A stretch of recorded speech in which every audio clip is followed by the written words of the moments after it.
Paz do Senhor, meus irmãos, boa noite. Glória a Deus. Mais uma noite que estamos aqui na presença do Senhor para louvar e bendizer o teu santo nome. Estamos aqui hoje gravando mais esse trecho da palavra do Senhor, que nós vamos hoje estudar mais um pouquinho daquilo que o Senhor tem para nós. Tem uma irmã que me pediu algumas explicações, e as explicações elas são prolongadas, são muito longas. E então às vezes a gente pensa em fazer algo diferente. Aí eu resolvi buscar esse texto para nós falarmos da palavra do Senhor. Esse texto se encontra no livro de Juízes, capítulo 17. A partir do versículo 7. Bom, mas antes eu quero fazer um comentário em cima disso, que o argumento é o seguinte. Porque vou justificar porque que eu vou ler esse texto. Nós falamos muito de levitas. Vem gente na igreja, se apresenta, sou levita. E eu quero nessa noite, aqui agora, está passando para os irmãos. Lógico que não vai dar para a gente ler todos os textos bíblicos que tem acerca do assunto, porque é muito longo, vai demorar tempo demais. Esse aqui, na verdade, é estudos para a gente dar uns 4, 5, 6 cultos daí para mais. Mas vamos aqui resumir um pouco, aqui, sei lá, não sei quanto tempo vai demorar, mas normalmente fazendo as mensagens de 20, 25 minutos para não ficar muito pesado no celular e nem lançar, e também os irmãos não ficarem cansativos para ouvir. Mas esse assunto de hoje é de extrema importância, porque isso tem a ver conosco também. Vai chegar na gente no cristianismo. Hoje eu quero falar sobre o que é levita. Mas eu quero pegar a menção de um levita. De um levita que não fez bem o que era certo aos olhos do Senhor. Está escrito no livro de Juízes, capítulo 17, a partir do versículo 7. Diz assim a palavra do Senhor. Estou com uma Bíblia nova, ganhei mais uma Bíblia para a glória do Senhor Jesus. Uma Bíblia muito boa, da qual eu quero trazer uma menção para os irmãos. E se eu conseguir tempo, explicar um pouquinho da função, de como o levita se vestia, de como eles se produziam para tudo isso daí. Tá bom? Só mais um instante. Continuando, a gente vê algumas coisas, uns textos bíblicos, né, de que nos ensina a palavra. E eu deixei algumas coisas aqui já de antemão anotadas para nós, para facilitar, porque é muita coisa, como eu disse, para nós não nos perdermos no meio do caminho, tá? Então vamos lá. A palavra de Deus diz assim, livro de Juízes, capítulo 17, versículo 7. E havia um moço de Belém de Judá, da tribo de Judá, que era levita e peregrinava ali. E este homem partiu da cidade de Belém de Judá para peregrinar onde quer que achasse conveniente. Chegando-se ele, pois, a montanha de Efraim até a casa de Mica, seguindo o seu caminho. E disse-lhe Mica, de onde vens? E ele lhe disse, sou levita de Belém de Judá e vou peregrinar onde quer que achar conveniente. Então lhe disse Mica, fica comigo e sê-me por pai e sacerdote. E a cada ano te darei 10 moedas de prata, e vestuário, e sustento. E o levita entrou e aceitou. E consentiu o levita em ficar com aquele homem, e o moço lhe foi-lhe como um de seus filhos. E Mica consagrou o levita, e aquele moço lhe foi por sacerdote. E esteve na casa de Mica. Então disse Mica, agora sei que o Senhor me fará bem, porquanto tenho um levita por sacerdote. Pois bem, amados, aqui nós vemos claramente, né, um levita, um homem que era, né, da descendência da tribo de Levi, que ele tinha um conceito de sair peregrinando, ou seja, andar por conta própria para onde ele bem entendesse. Só que levita tem umas funções no tabernáculo.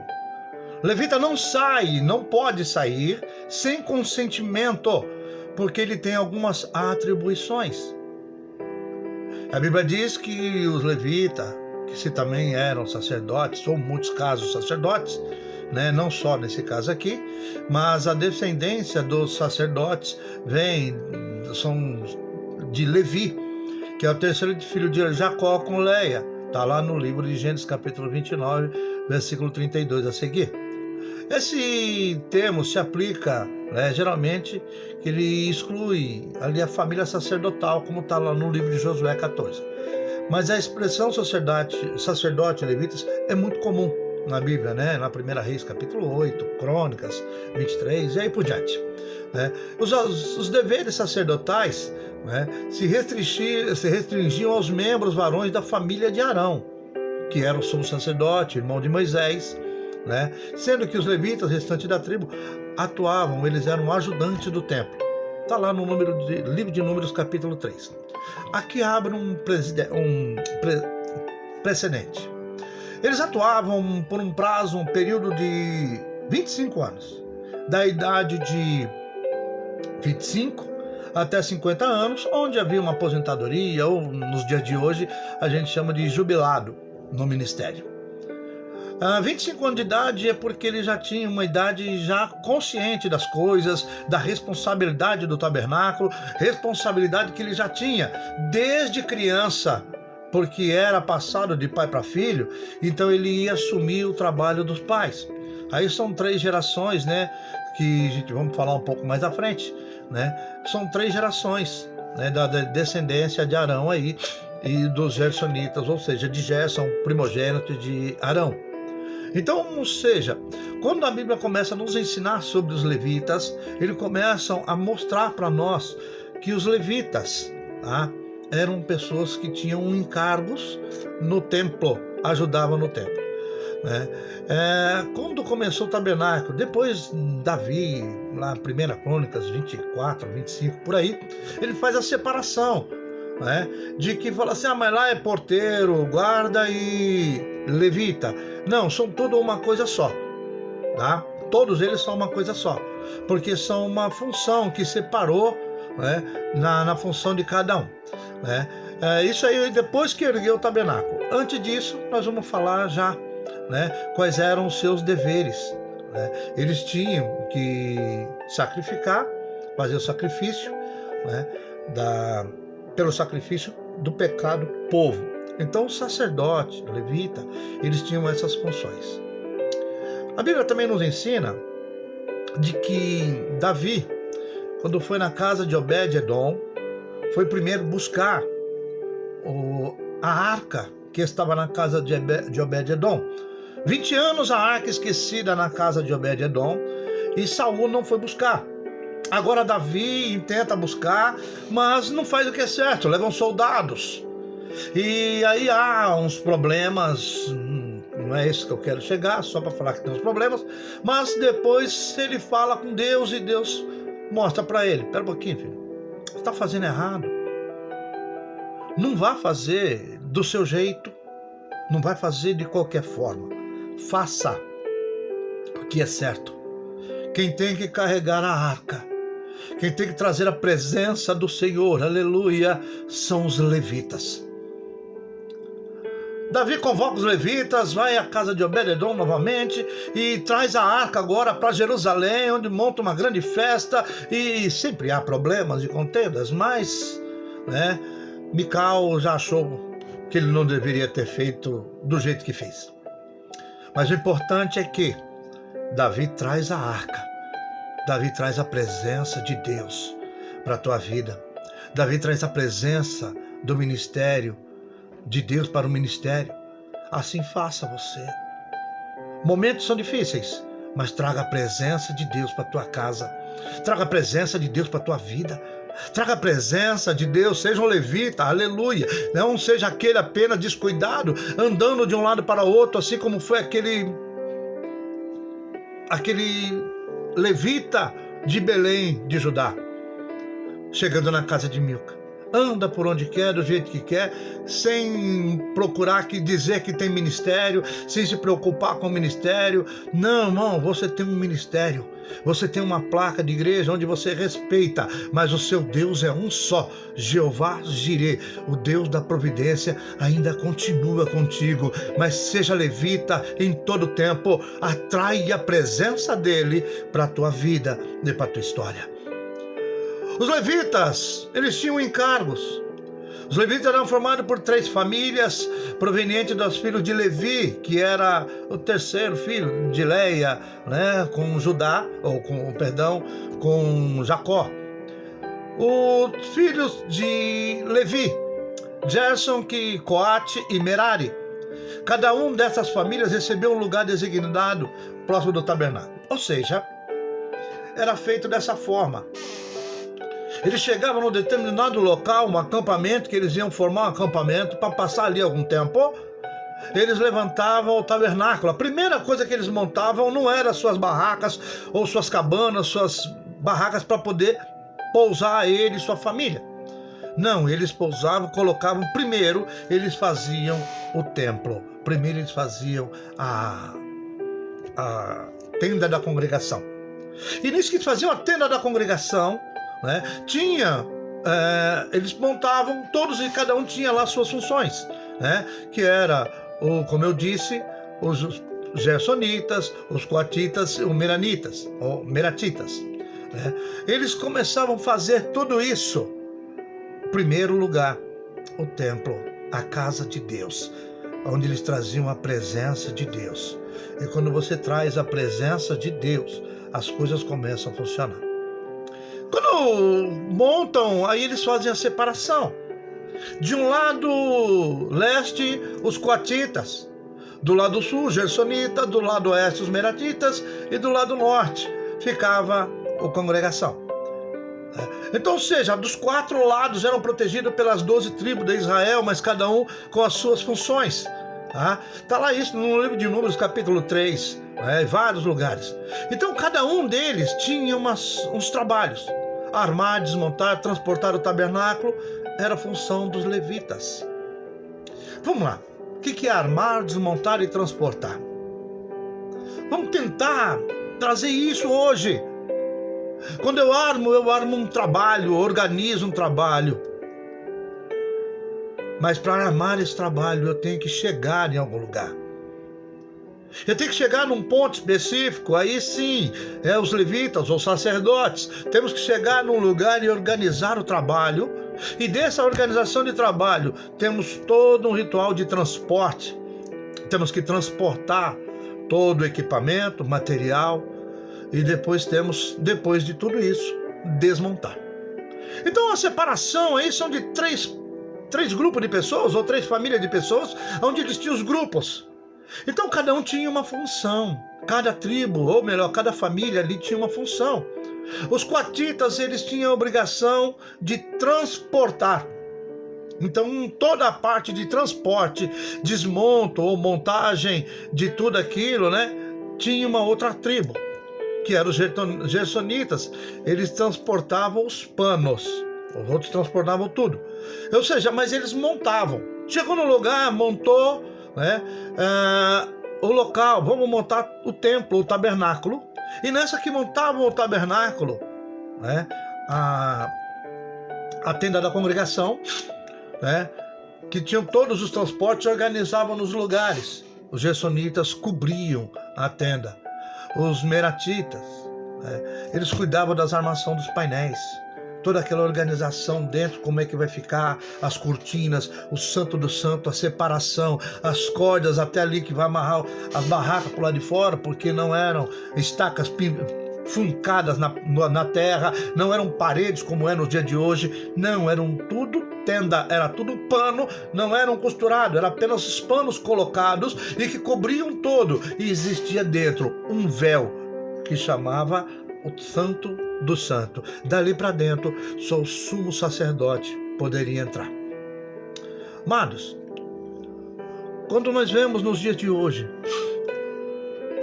algumas pessoas se dizendo, levitas, eu não quero polemizar isso, não é essa a ideia. Eu só quero deixar vocês atentos. Porque alguém que fala que é levita, mas não tem igreja para congregar, me desculpa, mas se tem uma coisa que ele não é levita. Ele pode ser cantor, mas não é levita.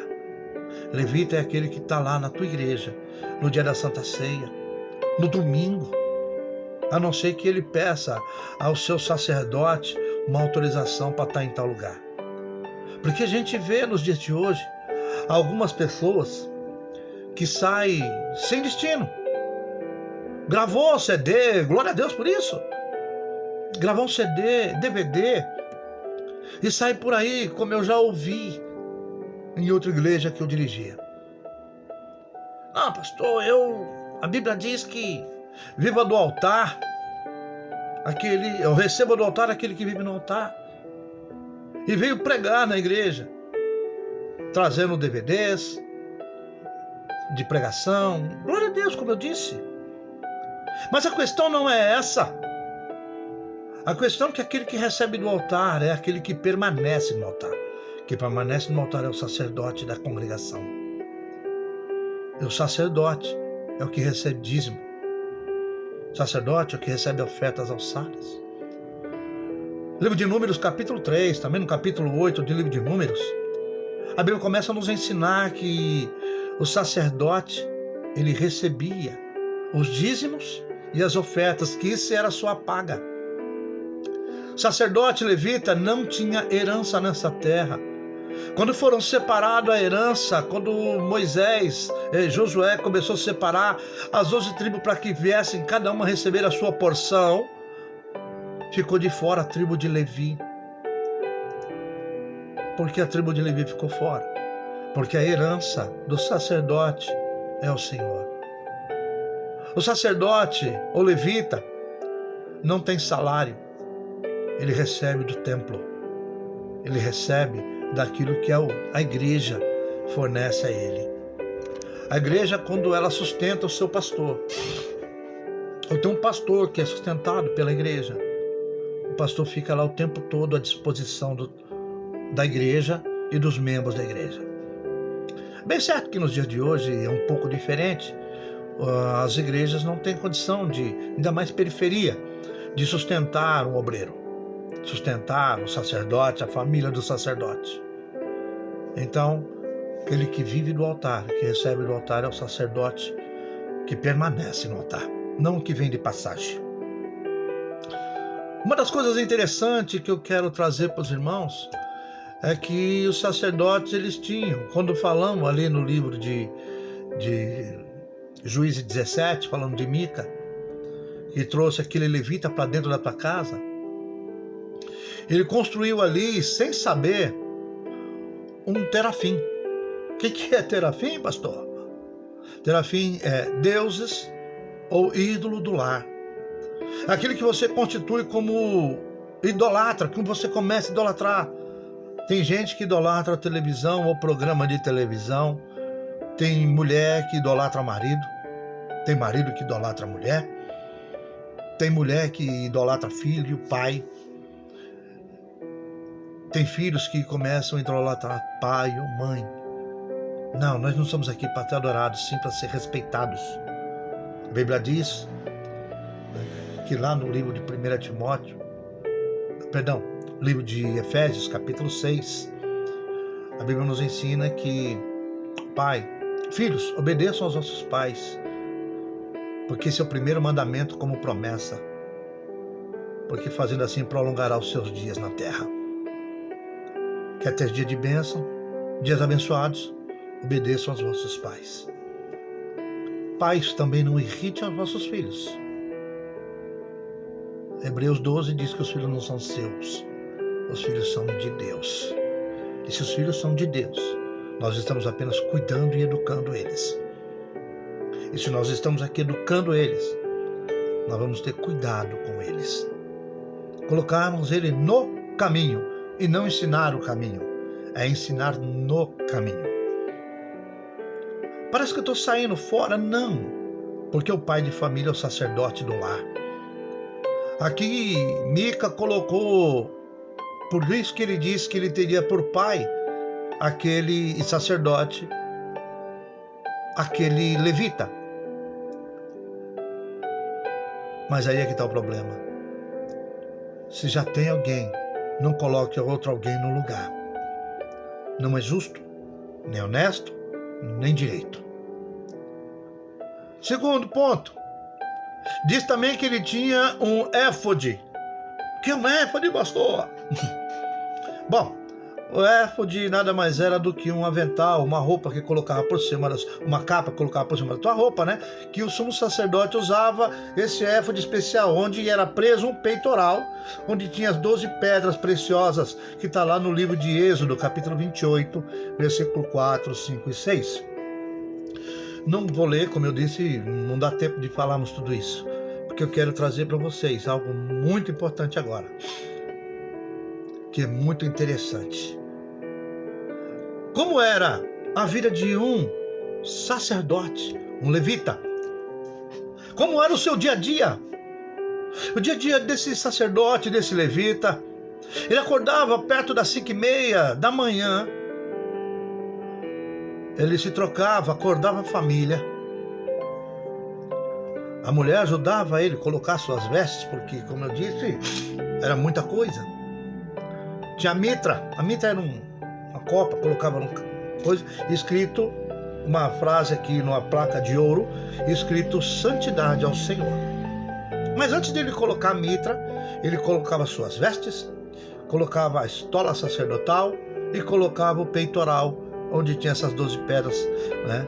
E ele amarrava aqui atrás e um cordão pelo pescoço, porque era pesado.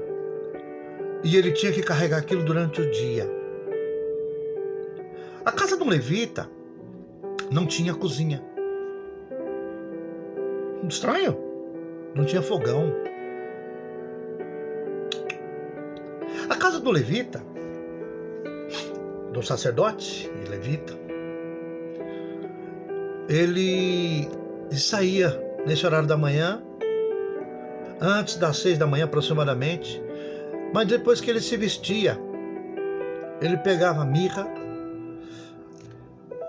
e lambuzava o seu cabelo, enchia de óleo de mirra também a sua barba, e o cheiro de mirra contaminava, enchia o lugar. Hoje nós não temos esse costume. Hoje nós não precisamos, aleluia, derramar óleo sobre a cabeça e nem sobre a barba, porque hoje, aleluia, a função sacerdotal é outra. A função sacerdotal hoje é de cuidar de pessoas, sim, como era antigamente. Mas hoje, o perfume que exala não é mais o perfume de mirra.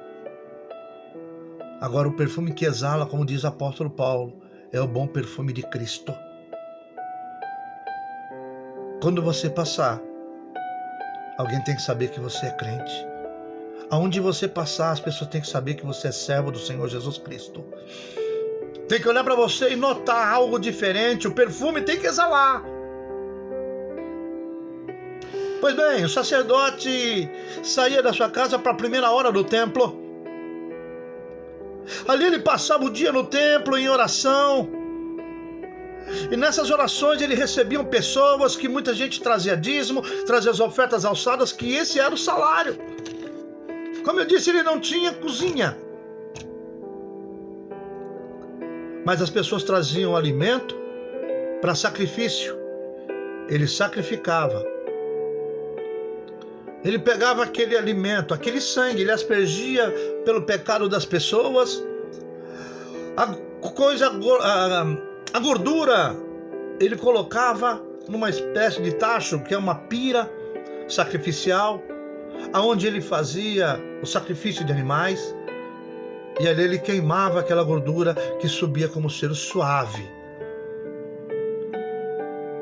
Apocalipse nos ensina que hoje, quando nós oramos e o Senhor nos perdoa dos nossos pecados, as nossas orações chega como um cheiro suave às narinas do Senhor. Naquela época era assim, mas era fisicamente. E a comida, pastor? E a carne? A carne era o alimento do sacerdote. Onde pessoas também traziam legumes, frutas e coisas do gênero, ou coisa da época. E esse era o alimento que o sacerdote levava para sua casa. Era assim que ele sustentava a sua família. Mas por que então esse cheiro de mirra que não incomodava? Não. Todo mundo, quando ele passava, todo mundo não sabia que ele era subsacerdote, ou o sacerdote sabia por causa da mitra, por causa da roupa, por causa das vestes, por causa do peitoral, por causa do éfode, todo mundo sabia, aleluia. Mas tinha algo importante, também tinha cegos na cidade. Quando o cego, aleluia, sentia o cheiro de mirra, aleluia, aquele óleo perfumando o ambiente, o cego sabia que o levita, que o sumo sacerdote ou sacerdote estava passando por ali. A função do sacerdote é onde ele recebia esses dízimos, as suas ofertas alçadas. Também era para socorrer as viúvas, socorrer os órfãos, socorrer os necessitados. E com isso, é que a igreja hoje também tem que se preocupar, socorrer as pessoas. Eu quero que os irmãos entendam que esse texto que nós estamos falando aqui é apenas de conhecimento para o dia de hoje. Não é uma pregação, mas nós temos que saber que nós temos que exalar o bom perfume de Cristo. E como é que exala o bom perfume de Cristo hoje? Não é só as pessoas saberem que você é crente porque você anda de social com uma saia varrendo no chão, com cabelo comprido. Não. A Bíblia debaixo do braço, não. Quem você é, na onde você mora. Quem você é, na onde você trabalha. Quem você é, onde você estuda. Quem você é, aonde, né, você tem a sua convivência cotidiana. Quem você é. Como as pessoas te veem. Como as pessoas sabem que você é, que você diz ser. Como é que você age. Como as pessoas te reconhecem no lugar onde você vive ou anda. Será que está exalando o perfume de Cristo? Será que estamos sendo como aquele sacerdote que saía pela rua e o cego também reconhecia porque sentia o perfume, aleluia. Jesus chegando, aleluia, na cidade. Jesus entrando em Jericó. Um cego que ali estava e começa gritando: Jesus, filho de Davi, tem misericórdia de mim. Ele não viu, nunca tinha visto Jesus na sua vida. Primeira vez que Jesus passava por aqueles lugares. E ele começou a gritar cada vez mais alto: Jesus, filho de Davi. Ele tinha sentido o bom perfume de Cristo. Ele sabia que Cristo tinha resposta. Ele sabia que Cristo ia dar uma resposta para a sua situação. Ele sabia que Cristo estava passando por ali e podia mudar a sua vida. O momento hoje é esse. Não estou falando de riqueza, porque como eu disse, o levita, o sacerdote, tinha que cuidar do templo. Ah, mas pastor, e hoje como que é o levita? Na verdade não mudou.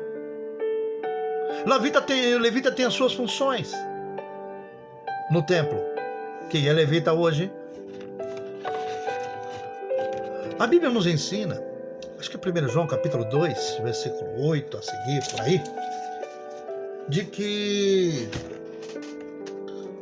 somos nação santa, povo de propriedade exclusiva de Deus. Aleluia. É 1 Pedro. Perdão. Estou achando aqui. 1 João, então.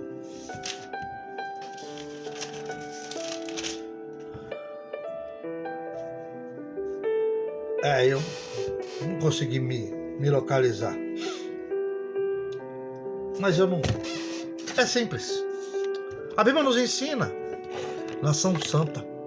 Povo de propriedade exclusiva de Deus. Povo adquirido. Então somos sacerdote real e nação santa. Então você é hoje o sacerdote. Você é hoje o levita. Você é hoje aquele, aleluia, a qual Deus chamou das trevas para a maravilhosa luz. Deus te chamou hoje para você fazer a diferença nessa terra. Deus disse que para você hoje ser esse levita que para onde andar vai exalar o bom perfume de Cristo. Amém, meus irmãos. Eu quero louvar a Deus pela vida dos irmãos, a DSM, Jardim Piatã, porque o Senhor nos tem dado graça de permanecer nesse lugar e ter os irmãos como irmãos. É uma alegria muito grande. Primeiro isso, quero louvar a Deus, oremos uns pelos outros, irmãos, não passamos disso, não esquecemos disso, não deixamos isso de lado, tá bom? Vamos orar uns pelos outros.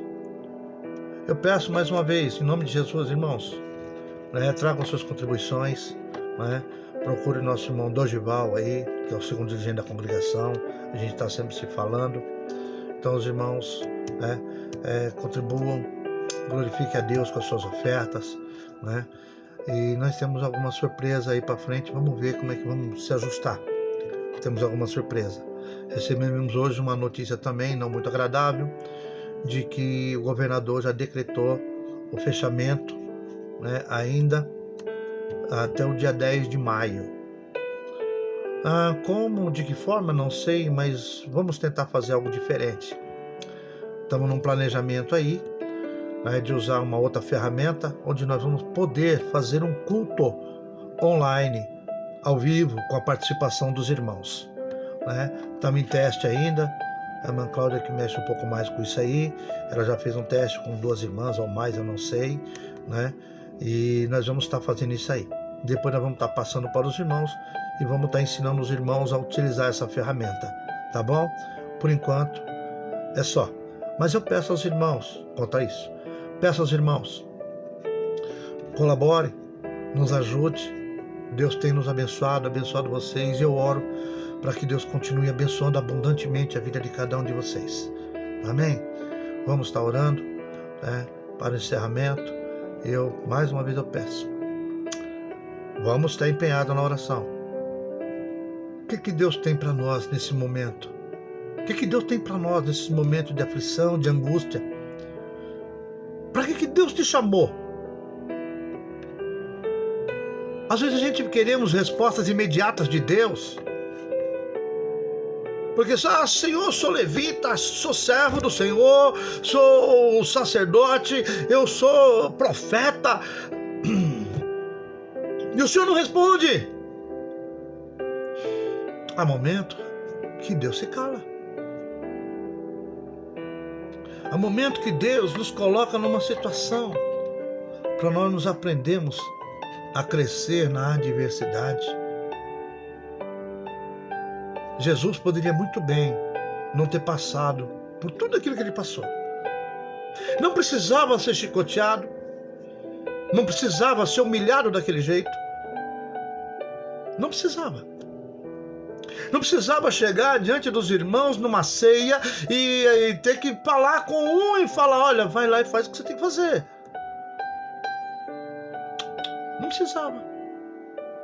Não precisava passar 40 dias no deserto lá, passando fome, e ninguém viu, a não ser o encardido que foi até lá. Perturbar. Fazer o que lhe é próprio. Às vezes nós queremos respostas imediatas do Senhor. Irmãos, as respostas imediatas é bem complicado. Porque a Bíblia diz que para Deus um dia é como 1000 anos. E 1000 anos é para como um dia. Então é complicado. Peço aos irmãos, peça misericórdia agora não. Peça para Deus graça. Que misericórdia nós precisamos trocar alguma coisa. Mostrar também misericórdia. E às vezes nós não mostramos misericórdia. Então nós não temos o que mostrar para Deus, para que Ele use para conosco de benevolência. Então peça para Ele graça. Porque graça, a palavra já diz, é o que Ele tem para nós de graça, que não custa nada, e o melhor de tudo. Ele sabe que não merecemos, nós sabemos que não merecemos. Porque se eu estivesse no lugar dele, não me daria tudo que ele tem me dado. É por isso que o amor dele está lá em Efésios 3,19. Que o amor dele excede todo entendimento humano. Então não dá para imensurar o tamanho dele. Amém, meus irmãos? Nos ajude, colabore e principalmente nos ajude em oração. Amém? Fiquem todos na paz do Senhor Jesus. Amém? Vamos orar um pouquinho? Senhor, meu Deus e meu Pai, em nome do Teu Filho amado Jesus Cristo, graças, Pai, te dou nesse momento. Pai, apresentando, Senhor, esse texto bíblico, Senhor, que nós não queremos fazer, Pai, ídolos do lar, não, Pai. Queremos fazer o Senhor, Pai, aleluia, que entre na nossa casa, que o Senhor fique na nossa casa, que o Senhor é aquele que vai nos dar, aleluia, lugar, ai, aleluia, na nossa casa. O Senhor é aquele que nos guarda, o Senhor é aquele que nos protege. O Senhor é aquele, aleluia, que nos dá graça e nos coloca, aleluia, nos lugares altos. Pai de amor e bondade, eu venho apresentar os seus filhos nessa noite, para que venha, Pai, aleluia, o Senhor usar de misericórdia e principalmente graça, Pai. Sabemos que não merecemos, Senhor, mas o Senhor é galardoador, Pai. Aquilo que enche, Pai, aleluia, nossa alma, nosso coração, Senhor, que venha estar exposto a Ti agora, Pai, aleluia. Contempla, Senhor, aleluia, a cada um dos irmãos, Senhor. Eu levanto minhas mãos, Senhor, aleluia, na direção de cada um deles agora, Senhor, abençoando, Senhor. Abra as portas, Senhor, aleluia, Pai, que não permita que eles venham, Pai, perder emprego. Que as portas não venham se fechar para nenhum dos seus filhos, Senhor, sem o Teu propósito, Pai. Pai, aqui nós vamos continuar assim, meu Deus. Nós não vamos parar, não, Pai. Vamos nos gastar, Pai, da Tua presença, Pai. E permanecemos na Tua presença, aleluia. Porque o Senhor é bom, Pai. E o Senhor é misericordioso, grandioso, Pai, aleluia. E, Pai, aqui estamos, Senhor, Pai. Entregamos a nossa alma, Senhor, a Ti, nossa vida a Ti. Porque estamos, sim, Pai, aleluia, no lugar mais alto que possamos estar, Pai, que é na Tua presença. Estamos no lugar mais alto, Pai, aleluia, que é aos Teus pés, Senhor. Ah, Santo de Israel, aleluia. Contempla cada irmão, Pai. Abençoa, Senhor, aleluia, sua filha, sua família. Abençoa, Pai, aleluia, irmão Márcio, toda a tua casa. Irmão, Senhor, aleluia, Fábio, toda a sua casa. Pai, irmã Daniela, irmão Alex. Abençoa, Senhor, aleluia, minha casa, Senhor. Abençoa, irmão Dorival. Abençoa, irmã Raquel. Abençoa, Pai, aleluia, irmã Maria Isabel. A irmã Isabel, irmã Camila, Pai, irmão Francisco, irmã Zeni, Pai, ali, Senhor, também, Senhor, a irmã Cristina, aos vizinhos, Senhor, da congregação, Pai, aleluia, todo o bairro, Pai, do Piatã, Senhor, Pai, a irmã Lila, Senhor, alcança, Pai, aleluia, toda a casa, Pai, aleluia, do irmão Célio, Pai, alcança, Pai, aleluia, todas aquelas famílias, Senhor, eu lhe peço, Senhor, nessa noite, que o Senhor venha se encontrar com cada um, Pai, aleluia, e deixar, Pai, aleluia, Pai, queimando, Senhor, aleluia, toda, Pai, aleluia, fraqueza, queimando, Senhor, aleluia, Pai, todo o mal, Senhor, todo desânimo, Senhor, aleluia, toda fraqueza, que o Senhor venha, Pai, aleluia, estabelecer para um conserto com cada um deles, meu Pai. Oh, Santo de Israel, aqui estamos, Senhor, mais essa noite, na Tua presença, porque o Senhor é maravilhoso. Não merecemos, Pai, aleluia, até agora o que o Senhor tem feito por nós. Não merecemos, Pai, as bênçãos, Pai, aleluia, divinas, Pai, aleluia, do alto, Senhor, sobre as nossas vidas. Abençoa, Senhor, aleluia, irmã Lourdes. com Domingos, Pai, aleluia, com Gerson, sua esposa Manaí, Senhor, tantos quantos, ó Pai, aleluia, são membros, Pai, aleluia, da DSM Jardim Piatã. Abençoa nosso pastor presidente, Senhor Deirão de Andrade. Pai de amor e bondade, Senhor, continua, Pai, fortalecendo o teu servo, Senhor, para que na administração desse grande negócio, Pai, aleluia, o Senhor possa dar graça. Pai, aleluia, continuar com ele, Senhor, apresentando para ele esse grande trabalho que o Senhor colocou nas mãos do teu servo, Senhor, e que com grande afinco tem feito esse trabalho e o Senhor tem abençoado, Senhor. Então continua a bênção, Senhor, sobre a vida dele e sobre tantos quantos, ó Pai, aleluia, estão debaixo da autoridade dele, a qual o Senhor constituiu ele como pastor desse ministério. Abençoa, Senhor, aleluia, Pai, toda a direção, Pai, aleluia, desse ministério. Abençoa, Senhor, aleluia, as nossas vidas. Oh, Pai, lhe peço também, Senhor, por aqueles que não te conhecem. Pai, peço graça, Pai, por eles, Senhor. Eles ainda não sabem quem são nessa história, Pai. Mas nós sabemos, ó Pai, aleluia, e eles vão saber quem somos. Porque o bom perfume do Senhor, Pai, vai estar exalando de nós, Senhor, e vai estar alcançando essas almas. Abençoa os ministérios, Senhor, que estão, Pai, aleluia, com portas fechadas, Senhor, aleluia. Não por covardia, Senhor, mas por obediência à Tua palavra, que é para obedecer, Pai, aleluia, ao governo do nosso país. Assim estamos, Pai, aleluia, queremos Te agradecer nessa noite, Senhor. Nos alcança, Pai, com a Tua graça. Nos alcança com a Tua misericórdia, Pai. É que eu lhe peço, Te louvo e Te agradeço, em nome de Jesus. Amém.